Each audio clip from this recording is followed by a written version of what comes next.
Hello and welcome. If you're watching this, chances are you or someone you care about has recently heard the word prediabetes. In the United States, you are far from alone.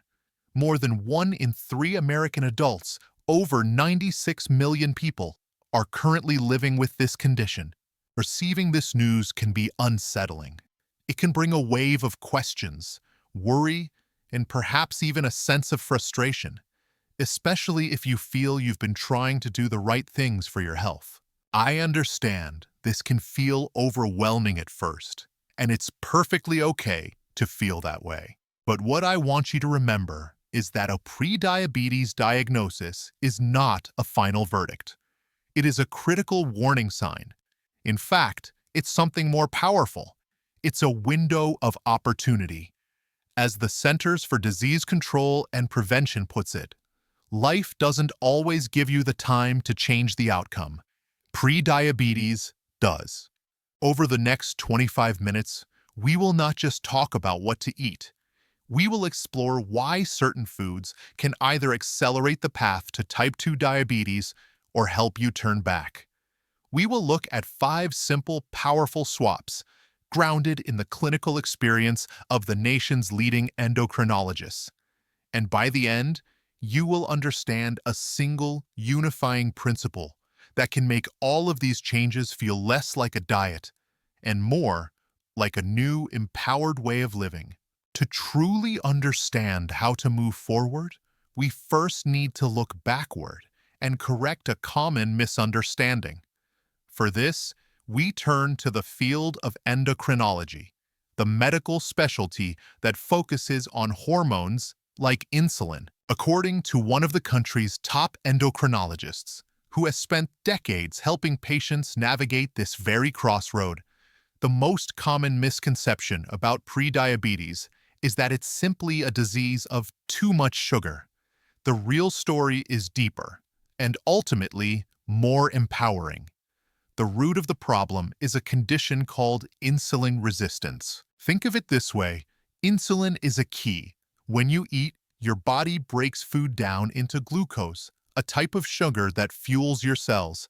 Insulin is the key that unlocks the door to your cells, letting that glucose in for energy.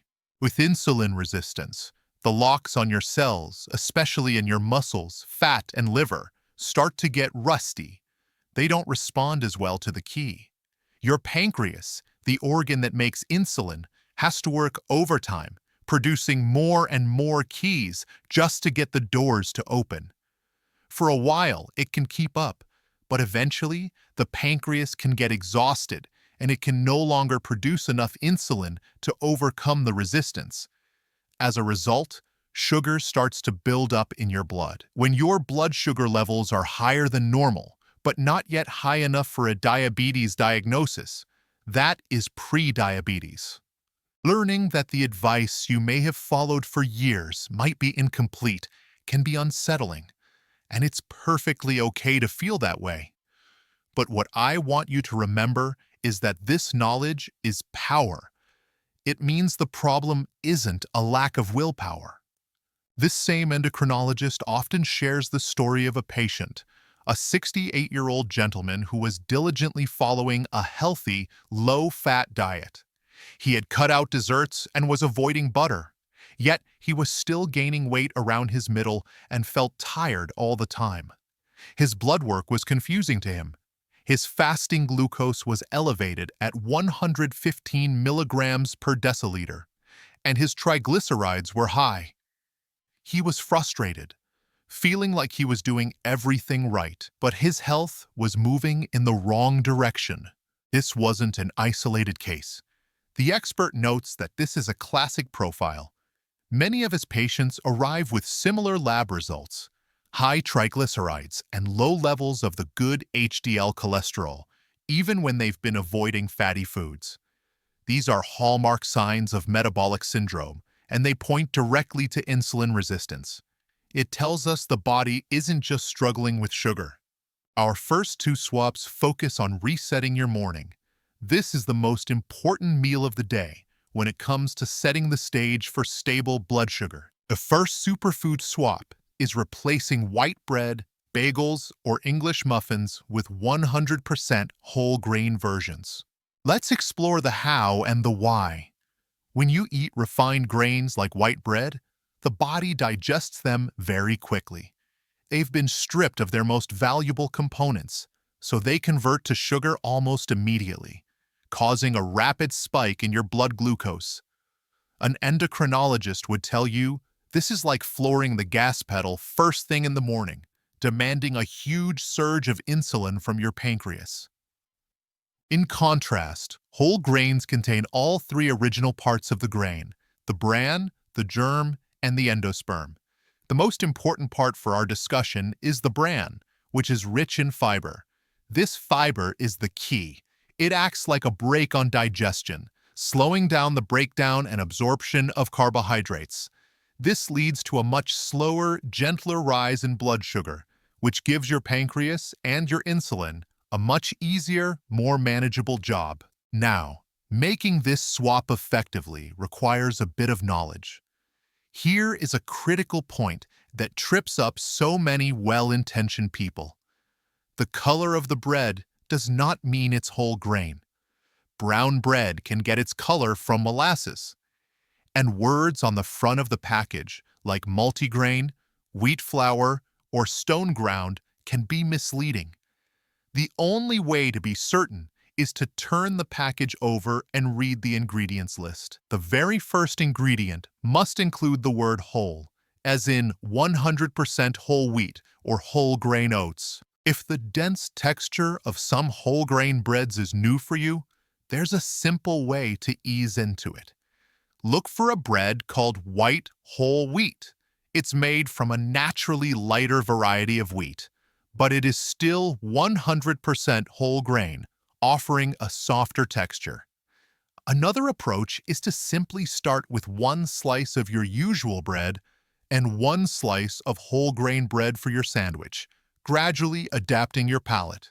This brings us to our second swap, which works in perfect harmony with the first.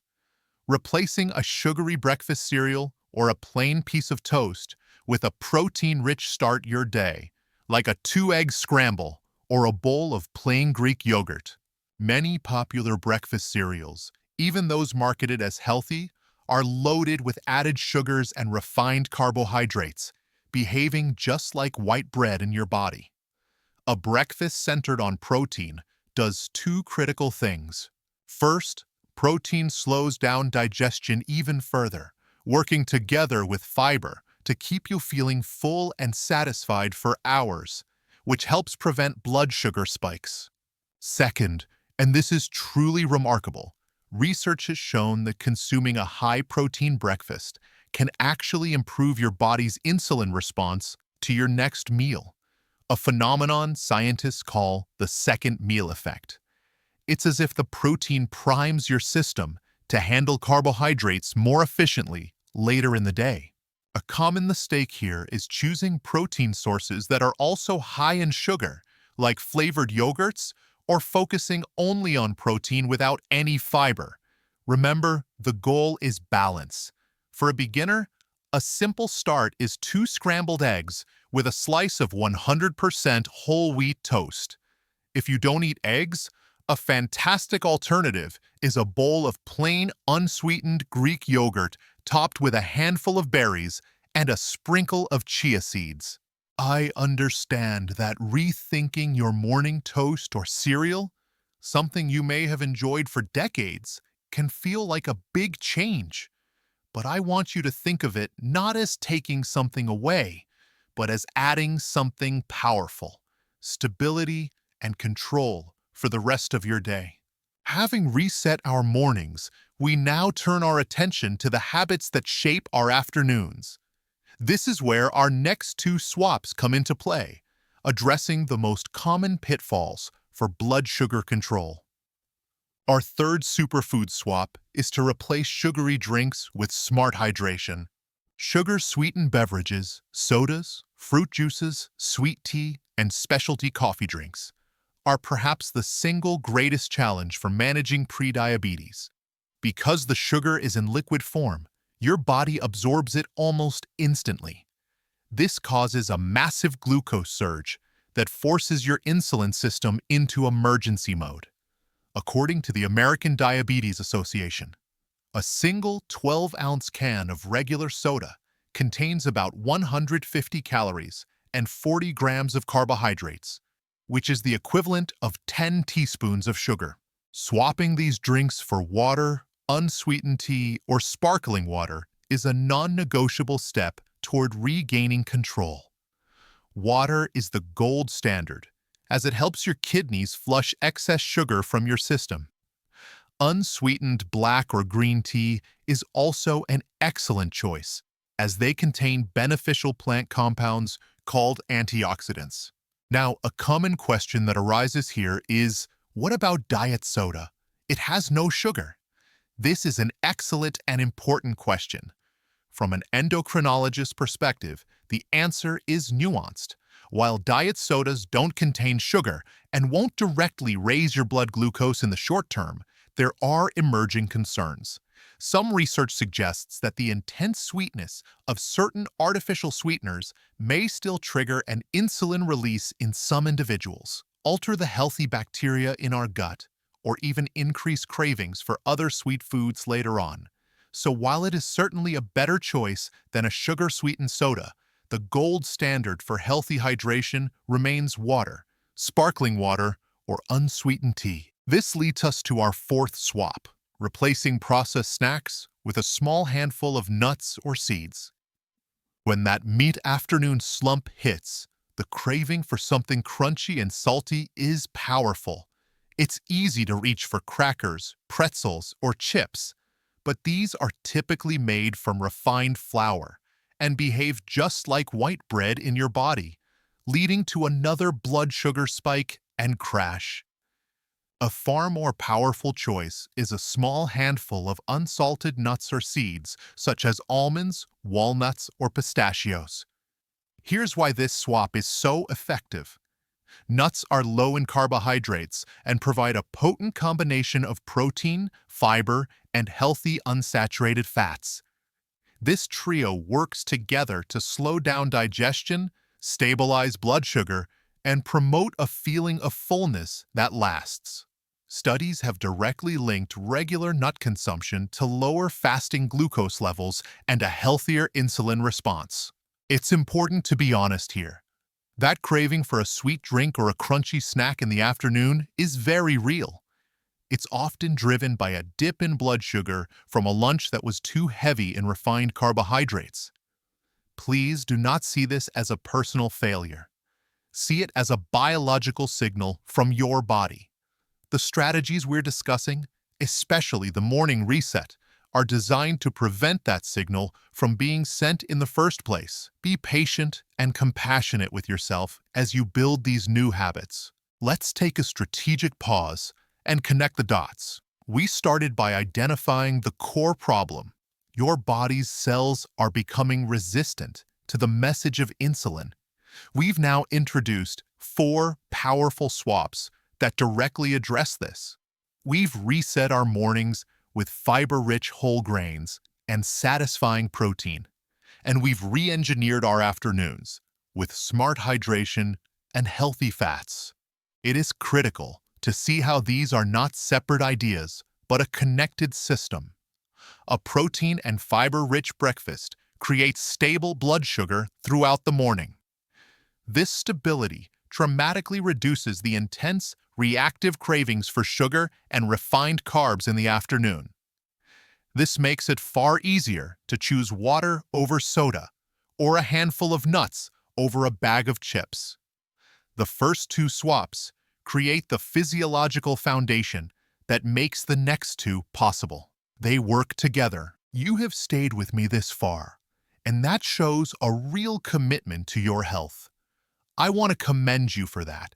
You've already absorbed more practical, science-backed information than many people receive in a standard doctor's visit.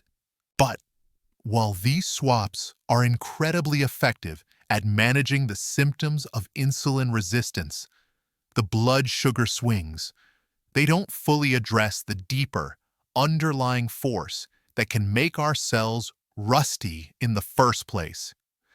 There is a silent process happening in the body that many in the medical community now believe is a primary driver of insulin resistance. To truly take control of this condition, we must understand and address this force.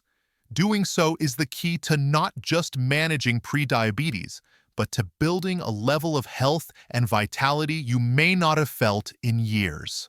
That underlying force is chronic, low-grade inflammation. For a long time, we thought of inflammation only in terms of an injury, a swollen ankle or a red infected cut. But scientists now understand there's another type of inflammation. It's subtle, it's persistent, and it happens deep inside the body. According to leading researchers in endocrinology, this chronic inflammation is a key driver of insulin resistance. Here's how it works. When we carry excess body weight, particularly the visceral fat that accumulates around our abdominal organs, those fat cells are not just passive storage depots. They are metabolically active, and they can release pro-inflammatory signals into the bloodstream. A diet high in ultra-processed foods, refined sugars, and unhealthy fats can also promote this inflammatory state. Think of these inflammatory signals as static on the communication line between insulin and your cells. This constant low-level static makes it much harder for the cell to clearly hear insulin's message to open the door for glucose. The cell becomes resistant, not because it's broken, but because the signal is being disrupted. This creates a vicious cycle. Insulin resistance can lead to more fat storage, which in turn creates more inflammation, which worsens insulin resistance. This is a profound shift in understanding. It means that the extra weight around your middle, the fatigue you feel, your high blood sugar, and even some of that daily achiness may not be separate problems. They can all be symptoms of the same underlying issue, chronic inflammation. And by addressing the inflammation, you can begin to address all of them at once. So what should you expect as you begin to make these changes and quiet that internal static? The benefits will show up in ways that go far beyond your blood sugar meter. The first signs that this process is working are often subtle. You might notice you have more consistent, stable energy throughout the afternoon, without that familiar 3 p.m. slump. You might wake up in the morning with a little less joint stiffness or achiness. Your mind might feel a bit sharper, a bit less foggy. These are the first encouraging signs that your body is moving from a state of chronic alert to a state of repair. This is your body beginning to heal. So, if the deep underlying problem is chronic inflammation, the most powerful strategy is to actively fight it with what we eat. This brings us to our fifth and final superfood swap, which ties everything together. The swap is this: replacing pro-inflammatory foods with antioxidant-rich powerhouses. This means actively reducing foods known to promote inflammation, like highly processed snacks, deep-fried foods, and red and processed meats like bacon and sausage.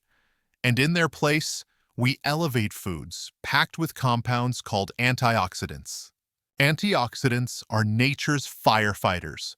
They are molecules found in certain foods that neutralize the unstable particles, or free radicals, that contribute to the cellular damage and inflammation at the heart of this issue. And where do we find the most potent antioxidants?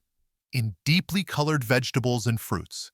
Specifically, this swap focuses on two of the most powerful categories: dark leafy greens like spinach and kale, and berries, especially blueberries, strawberries, and raspberries.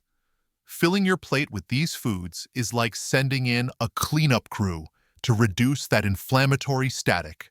And this leads us to the unifying principle I promised you at the start. It's a concept that a growing number of endocrinologists and nutrition scientists are embracing as the key to long-term health. The principle is this: food is not just fuel. Every single bite you take sends a set of instructions to your body. Highly processed, sugary, and pro-inflammatory foods send instructions of stress, emergency, and inflammation. They tell your cells to stay on high alert, to become defensive, making them less receptive to insulin's message. But whole, nutrient-dense, antioxidant-rich foods send a completely different set of instructions. They send messages of calm, repair, and balance. They quiet the inflammatory static, allowing your cells to finally hear insulin's message clearly again. When you see food as information, every meal becomes an opportunity to change the conversation inside your body. This single principle makes all the other swaps almost effortless.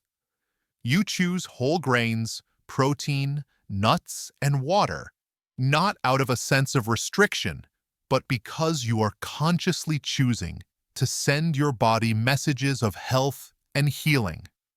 You are no longer just managing a condition. Let's bring all of this together into a simple clinical action plan.